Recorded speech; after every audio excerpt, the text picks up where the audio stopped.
What's going on, guys, and welcome back to WWE Network and Chill, where I, Graham Jason Matthews, break down all the original content I watch on the WWE Network. Today we're talking Sting the Lost Tape, which was uploaded earlier today. Now, going into it, I had no idea what to expect. I kind of knew the general gist of what it was. Essentially, it was lost footage from the night of the 1995 WCW Slamboree pay-per-view, May of 95, almost exactly, what would it have been, 25 years ago? I guess it must have been because I was born in 25. I'm turning 25 on Tuesday, on June 2nd, so it must have been 25 years ago. So much of a mathematician I am. But it was the night of Slamboree 95. Sting faced Big Bubba Rogers, better known as the Big Boss Man, of course, in WWE, in a Lights Out match. And it wasn't the night's main event either. I had to go back and look that up. I had not seen the show in its entirety before. I had never seen this match before. But I thought it was interesting. And again, I wasn't really sure what it would include, if it was just purely footage or interviews or the match. It kind of included a little bit of everything. My only nitpick of this, and I'll get into the play-by-play and what it really included exactly in a moment, my only real nitpick of it was that we didn't get any new footage from Sting, any new sit-down interviews from him. Now, it may not have been necessary, because this wasn't a revisionist piece. It was quite literally the lost tape. I'm not sure if it was really lost. The Tom McGee-Bret Hart match was actually lost for a very long time. Before they found it from a fan, they aired it about a year ago. Almost exactly, actually. And that's kind of the same format that this followed. Though with the Tom McGee-Bret Hart match, they did go back. I think Bret Hart was on it. He must have been, right? Tom McGee was obviously on it from present day. There was no present-day footage on this special. We only see footage and interviews and wrestlers from the night of Slamboree 1995. No new stuff, no talk about how, it was such a great match night. That's not really what this is about. It's not honoring or celebrating how great of a match the Lights Out Sting, Big Bubba Rogers match was, but really kind of airing the footage that has never seen the light of day before. I don't know what they were taping this for. I'm not sure if it was like one of the Coliseum video type releases, and that's why it never made, it was never shown before, and they cut it. I have no idea why they would tape this footage, but until now, never air it. So I thought that was a little weird. They never really get into that, but it was from 25 years ago, never saw the light of day until now. So basically what this included, shot by shot here, we see Sting putting on his face paint, his iconic face paint. And of course, this was back when he was Surfer Sting and not the Crow Sting that we would get years later when the NWO came in and whatever. That was only about a year or two after this, actually. So this was one of the final few real runs that he had as Surfer Sting in WCW. But he talked about how he was always nervous to put the face paint on, always had those butterflies every time he would go out there for a match. And they talked about, we see this quick clip about how Slamboree 1995, in May of 95 to be exact, from May 21st, was intended to celebrate the legends of the past, present, and future of the company of WCW. And he allowed the cameras to follow him as he prepared to face off against, as I said earlier, Big Bubba Rogers in this Lights Out match. So we see him interacting with fans talking about how big such fans they are of Sting, how they love Sting and the face paint, blah, blah, blah. We see him signing autographs, interacting with the fans, which is really cool footage. We actually hear from various wrestlers, and we see shots of various wrestlers whose names I have not heard of in a while. Brian Pillman, of course, is a legend, but we hear from him who actually praises Sting, which was really cool. We see Terry Taylor make an appearance. Marcus Bagwell, Buff Bagwell, makes an appearance here, looking awesome. And not that you wouldn't recognize him, but this is literally only years before he became, Big Buff Bagwell, or whatever the hell his name was in WCW. This was back when he was a rookie of sorts in the company. He looked great here. I'm not exactly sure what happened. Not to say he looks terrible now, or he went on to look terrible when he went to WWE very briefly and whatever. But he looked really, really good here. I was surprised about that. So had they not said it was, Buff Bagwell, I would have never guessed. But we see him interacting with Sting, which was cool. And Sting, he talks about how he's looking toward the future of WCW, how it's time to start to build up the talent of tomorrow, including Buff Bagwell, or Marcus Bagwell, as he was known as at that time, Alex Wright, whose name I have not heard of in quite some time, the German athlete who was popular for a time in WCW, never really went anywhere, but Sting mentions him as like one of the next big faces of the company, which of course he wasn't. He actually also specifically names Johnny B. Bad, who would go on to become Mark Marrow in WWE, a year later? Not even. So, yeah, he was a future talent, like a future prospect, but not for WCW. I'm not really sure what led to his departure from there. But he did go on to have some success in WWE about maybe a little less than a year later. We see him actually having a conversation backstage with Macho Man Randy Savage, who comes across like a normal human being here, which is cool to see. Like, don't get me wrong, I love Macho Man. I love the character, love the whole shtick. But it was cool to see kind of behind the scenes, to see him talking like a somewhat normal human being with Sting, talking about how like he owed Sting money or something. It was a great behind the scenes, shot of Macho Man with Sting. And Macho Man even says that Sting is one of the greatest athletes he has ever met in his entire life. And that is high praise coming from Macho Man fucking Randy Savage. That's incredible. So I thought that was really cool. They got that on tape.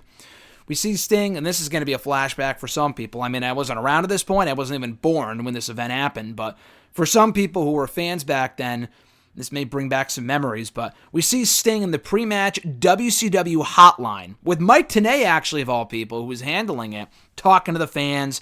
And he reveals at that point that he had signed, like Mike Tenay asked them, what's your contract status like right now with WCW? And he had said, I just signed a multi-year deal a couple of months ago, so I will be here for the long haul in WCW, which he was up until it closed until 2001.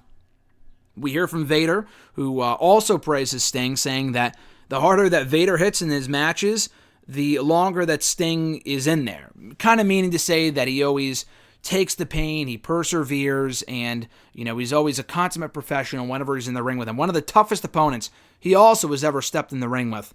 And Vader said that he loved the match they had, too. Now, I'm not sure what match that was. They show some clips of it.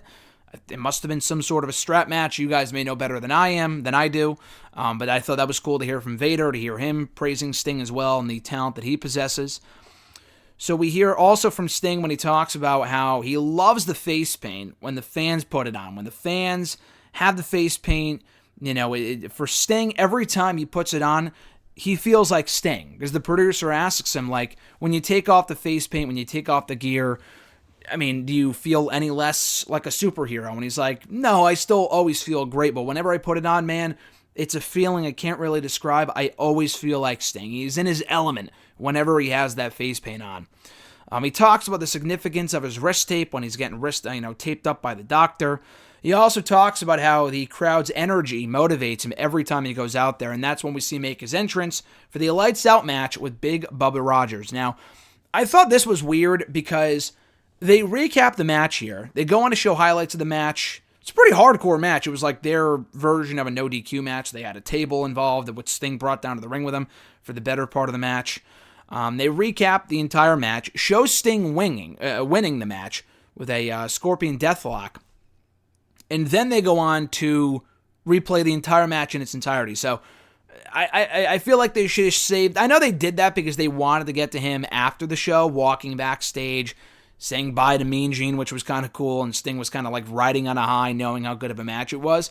I would have saved that for the end, but I can understand why they did that. So, like I said, they go on to show the match in its entirety. Sting, Rogers, Lights Out, Slamboree 95. Actually, it was a pretty good match, to be honest with you. It wasn't a barn burner by any means, but for what it was a pretty damn good match. They busted their ass, and Rogers did not go over. Sting ended up winning. But I thought Rogers looked good in defeat, and Sting had a very good performance as well. So that was Sting the Lost Tape. The better part of the special, it clocks in at around 27 minutes. The last 13 or 14 minutes, so about half of it, is the match itself. So if you've already seen the match, you may not want to watch it again, but it is the 25-year anniversary of the match if you want to check it out. The actual footage itself, I think for a lot of, long-time hardcore Sting fans are really going to enjoy it. For people like newer fans who have no idea this stuff even existed, for people like me, I really enjoyed it. I'm glad I checked it out. Newer fans may not feel the same way, so I would go into it. It's not like Tom McGee versus Bret Hart, where it has this great lineage of like, oh my God, the one match we've never seen before, finally seen the light of day, all this intrigue and excitement. I'm sure people weren't clamoring to see Sting versus Bubba Rogers behind the scene, but it is cool they finally aired the footage.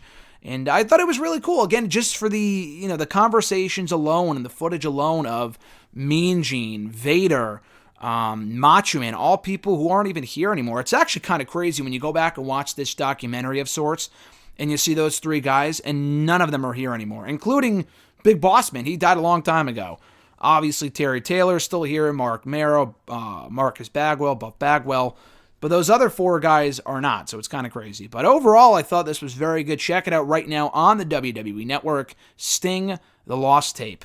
So thank you guys, as always, for checking out this video. I appreciate it. Be sure to like the video, drop a comment, share the video, and subscribe to the channel for more content. Tomorrow, my review of the Tegan Knox The Comeback documentary, which actually went up on the WWE Performance Center YouTube channel about 3-4 months ago, and then they put it up on the WWE Network, I think in early April.